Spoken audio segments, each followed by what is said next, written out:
আমি যখন স্টুডেন্টদেরকে পড়াই তখন একটা কোশ্চেন তাদের মধ্যে অনেক দেখতে পাই। সেটি হচ্ছে আমি একটা গল্প পড়লাম অথবা আমি একটা কবিতা পড়লাম অথবা একটা নাটক পড়লাম। সেখান থেকে যখন একটা সৃজনশীল আসে, প্রবলেমটা কোথায়? যখন সেখান থেকে সৃজনশীল আসতেছে, সৃজনশীল আসে, আমি এখানে ভালো নম্বর পাচ্ছি না। আমি আশা করি এখানে ৯ পাবো, কিন্তু আমি ৯ পাচ্ছি না, আমি পাচ্ছি ৬। আমি আশা করি ৯ পাবো, আমি পাচ্ছি ৬। কেন? কারণ তোমরা অন্যান্য সাবজেক্টে এতটাই গুরুত্ব দাও যে বাংলা একটা সৃজনশীল কিভাবে লিখতে হবে এটা নিয়ে তোমরা চিন্তাই করো না। তোমরা মনে করো আমি একটা গল্প পড়ে যাব, আমার টিচার একটা গল্প পড়াবে, আমি এমনি সব পেরে যাব। কিন্তু এটা হয় না। প্রত্যেকটা বিষয়ের আলাদা আলাদা এক্সপার্টিস যেমন থাকতে হয়, আলাদা আলাদা আলাদা কৌশলও আছে, যেগুলো ফলো করলে তুমি অন্যদের থেকে একটু অধিক নাম্বার পাবে, অন্যদের সমান পরিশ্রম করেই। তো আজকে আমি আলোচনা করব তুমি কিভাবে আজকে আমি আলোচনা করব তুমি কিভাবে সিকিউতে, বাংলা সিকিউতে বেশি নম্বর পাবে। ওকে, দেখো, তোমাদের কাছে জটিল লাগে অনেক সময় যে বাংলায় কিভাবে নম্বর পাবো স্যার, বাংলা তো বানায় লিখলেই নম্বর পাওয়া যায়, আবার অনেকে বলে স্যার বাংলা তো কঠিন, এত কিছু বুঝি না। জাস্ট ক্লাসটা একটু, জাস্ট ভিডিওটা একটু দেখো, ৫-১০ মিনিট লাগবে। সিকিউটা কিভাবে লিখতে হয় তোমাদের দেখায় দিচ্ছি। এরপরে তোমরা হয়তোবা আর চিন্তা করবা না যে কিভাবে সিকিউটা লেখা লাগে। ওকে, খেয়াল করো, একটা সিকিউ তখন তুমি লেখো, তখন আমি একটু পেজটা আঁকার চেষ্টা করি, আমি একটু পেজ আঁকার চেষ্টা করি, একটু খেয়াল করো।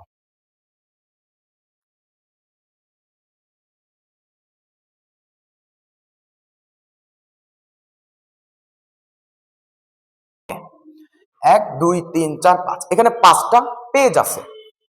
তুমি কি করবা ভাইয়া? মার্জিন টানবা অবশ্যই। ৫টা পেজে তুমি মার্জিন টেনে নাও।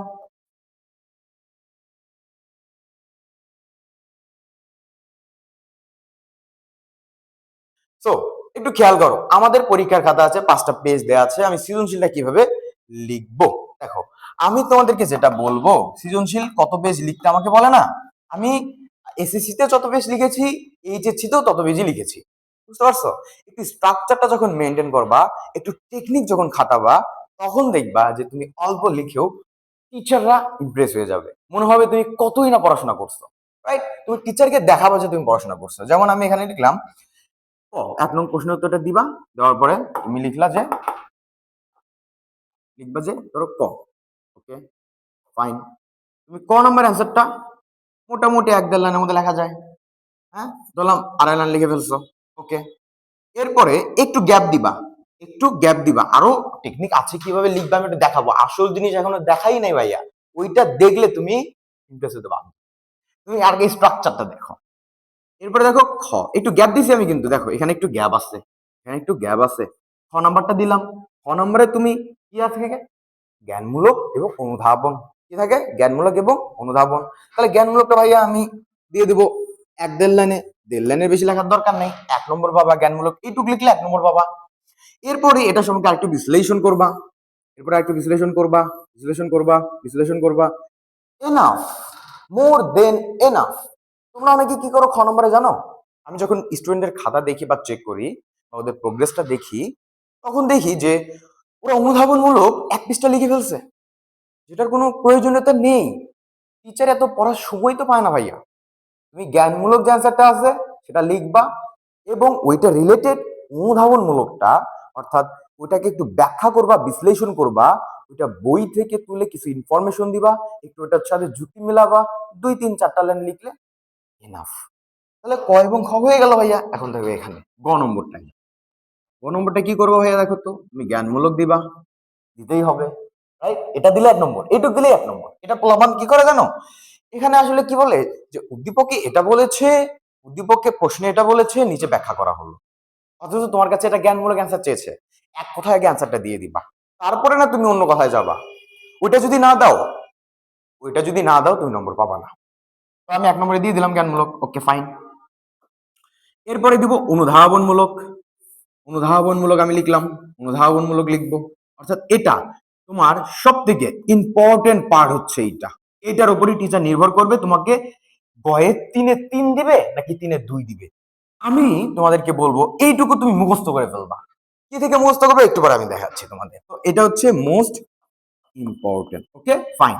তো আমার এটা গেল। আরেকটা পার্ট লিখতে হবে ভাইয়া, প্রয়োগ পার্টটা লিখতে হবে, যেখানে তুমি উদ্দীপক এবং বইয়ের কথার সাথে মিলিয়ে কি করবা, ইনফরমেশন গুলা তোমার মতো করে দেওয়ার চেষ্টা করবা। Enough, enough, right? উদ্দীপক ডিরেক্ট দিবা না, উদ্দীপক ডিরেক্টলি দিবা না, উদ্দীপকের কথাই বলবা কিন্তু পেঁচায়া বলবা। তোমরা অনেকে দেখো না, সরল বাক্য, জটিল বাক্য, যৌগিক বাক্য, একই কথা, মনের ভাব একটাই, কিন্তু একটু পেঁচায়া লিখবা। বুঝতে পারছো? তো ওইভাবে। তাহলে গ নম্বরটা হয়ে গেল ভাইয়া। দেখো এখন দেখো ঘ নম্বরটা কিভাবে লিখবা। দেখো ঘ নম্বরটা 4 নম্বর। ঘয়ে মার্ক কত? 4। তাহলে কয়ে মার্ক কত? 1। ক্ষয়ে মার্ক কত? 2। গয়ে মার্ক কত? 3। ঘয়ে মার্ক কত? ভাইয়া জানি 4। তুমি কিভাবে লিখবা দেখো। তুমি ঘ নম্বরটা জ্ঞানমূলক লিখলা, দেন তোমার অনুধাবন লিখলা, দেন অনুধাবনটা ইম্পর্টেন্ট এবং এখানে প্রয়োগটা ইম্পর্টেন্ট। কিভাবে কি করবা, প্রয়োগমূলকের সরি ঘ নম্বরের ক্ষেত্রে যেটা দেখো, উচ্চতর দক্ষতার কোশ্চেনটা করে, সেখানে কিন্তু ডিরেক্ট একটা অ্যান্সার চায় না, কোনো চরিত্র বিশ্লেষণ করতে বলবে না, কোনো মিলও দেখাইতে বলবে না, কোনো অমিলও দেখাইতে বলবে না, তার থেকে একটু বেশি বলে, বুঝছো? তো সেখানে তোমার মতামতটাও কিন্তু দিতে হয়। তুমি কি প্রয়োগটা লিখে ফেললা, প্রয়োগটা লিখে ফেললা।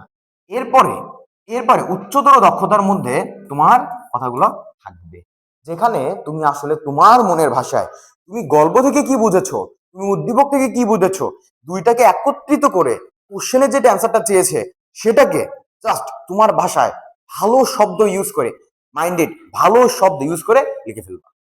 এটা দেখে ইমপ্রেস হয়ে যাবে, কেন নম্বর দিবে না? হয়তোবা তুমি এখানে বানান ভুল করবা, হয়তোবা তুমি এখানে কোনো মিস্টেক করে ফেলবা, সেক্ষেত্রে না তোমাকে নম্বরটা কম দিবে। বুঝতে পারছো?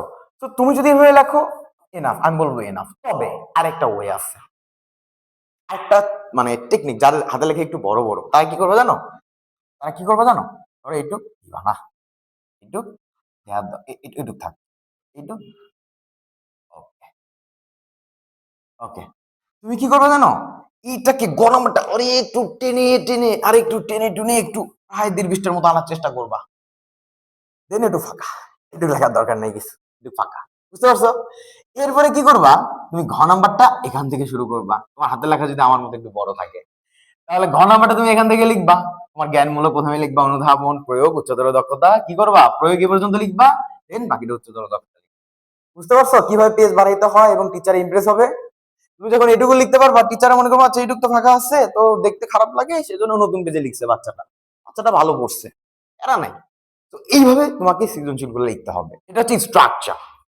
এখন ভাইয়া আমি স্ট্রাকচার জানি, একটা বিল্ডিং এর স্ট্রাকচার জানি, বিল্ডিংটা কিভাবে তৈরি করতে হবে সেটা জানি, কিন্তু বিল্ডিং এর যে মালপাতি গুলো আছে, সিমেন্ট, বালু, খোয়া, এগুলা কি কি লাগে, রড, ওগুলা যদি ঠিক মতো না দেই, বিল্ডিং এর যতই তুমি ডিজাইন করো, স্ট্রাকচার করো, বিল্ডিং টিকবে? টিকবে না। তো তোমাদের আসলে ভেতরে মালপাতি দিতে হবে। কিভাবে দিবা? মালবানি গুলা কই পাবা? মালবানি গুলা পাবা হচ্ছে একটা শর্টকাট টেকনিক আছে, সেটি হচ্ছে প্রত্যেকটা বই থেকে, প্রত্যেকটা গল্প, আমি ধরলাম যে শুভা, কি লিখলাম এটারে, আচ্ছা আমি ধরলাম কি শুভা। তো এই শুভা গল্পটা তুমি কি কিভাবে পড়তে পারো, এটাকে লাইন বাই লাইন পড়বা, লাইন বাই লাইন, যেটা আমি আমার এফবিএম ক্লাসরুমে পড়াবো ইনশাল্লাহ।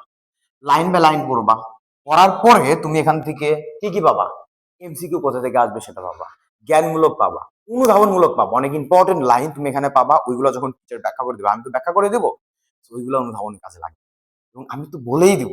এরপরে কি করবা, এরপরে কি করবা, সহায়ক বই থেকে,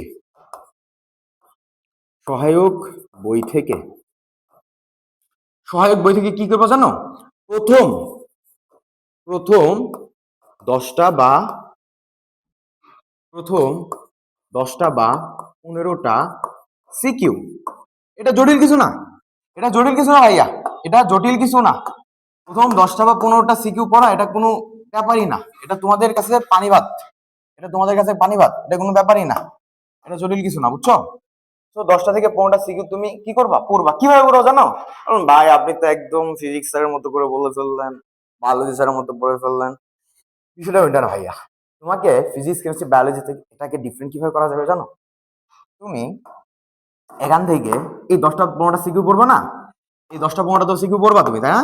এই 10টা 15টা যখন সিকিউ পড়বা, এখান থেকে দেখবা জাস্ট জাস্ট অল্প কয়েকটা, এই ধরো প্রয়োগের ক্ষেত্রে যেটাকে তুমি বলো যে প্রয়োগ, যেটা তুমি বলো গ নম্বরটা, হ্যাঁ গ, এখান থেকে তুমি পাবা 4 থেকে 5টা টপিক। এর বাইরে সৃজনশীল পাবা না তুমি, বুঝতে পারছো? এরপরে দেখবা হচ্ছে উচ্চতর দক্ষতার ক্ষেত্রে তুমি কি দেখবা, যেটা হচ্ছে ঘ নম্বরে, এখানে তুমি দেখবা 4 থেকে 5টা, অতিরিক্ত 6টা। অর্থাৎ তুমি 10 থেকে 15টা কোশ্চেন অ্যানালাইসিস করবা। এরপরে এখানে কমন এবং সব থেকে বেশি কোশ্চেন যেগুলো আসছে গ এবং ঘ, মাইন্ডেড গ এবং ঘ, যে টপিক গুলো থেকে আসছে সেগুলা যখন অ্যানালাইসিস করে দেখবা যে গ নম্বরে 4 থেকে 5টা কোশ্চেনের বেশি দেয়ই নাই, উচ্চ জগতের 4 থেকে 5টা কোশ্চেনের বেশি দেয়ই নাই। তুমি কি করবা? তুমি নিজের হাতে সেগুলো তোমার খাতায় নোট করে ফেলবা।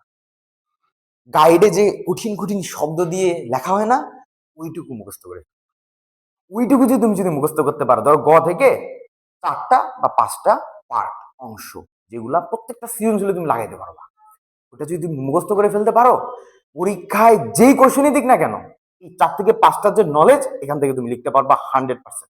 আমি তোমাকে গ্যারান্টি দিলাম, আমি তোমাকে গ্যারান্টি দিয়ে দিলাম, তুমি যদি এই স্ট্রাকচারটা ফলো করো, তুমি যদি এই টেকনিকটা ফলো করো, তুমি যদি এই টেকনিকটা ফলো করতে পারো, তুমি যদি এই টেকনিকটা ফলো করতে পারো, আমি তোমাকে গ্যারান্টি দিয়ে দিলাম তুমি সৃজনশীলে ইমপ্রুভ করবা। বুঝতে পারছো? দেখো, আমি যত স্টুডেন্টকে পড়াই, আমি এই টেকনিকে পড়াই এবং তারা অনেক ভালো করে।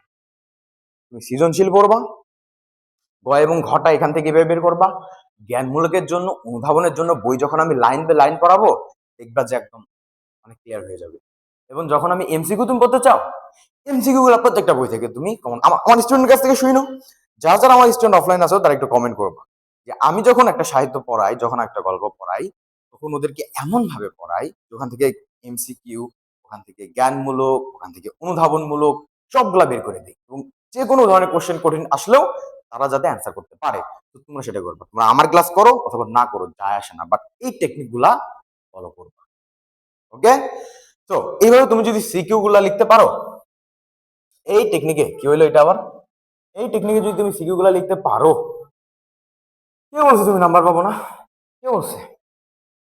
তো তোমরা যারা এফবিএম ক্লাসরুমটাকে সাবস্ক্রাইব করে রাখো নাই, কি লিখি আমি এটা, এফবিএম ক্লাসরুম, তো এটাকে তুমি সাবস্ক্রাইব করে রাখবা এবং ফেসবুকে দেখে লাগলে ফলো দিয়ে রাখবা। কেন রাখবা? নিজের জন্য রাখবা।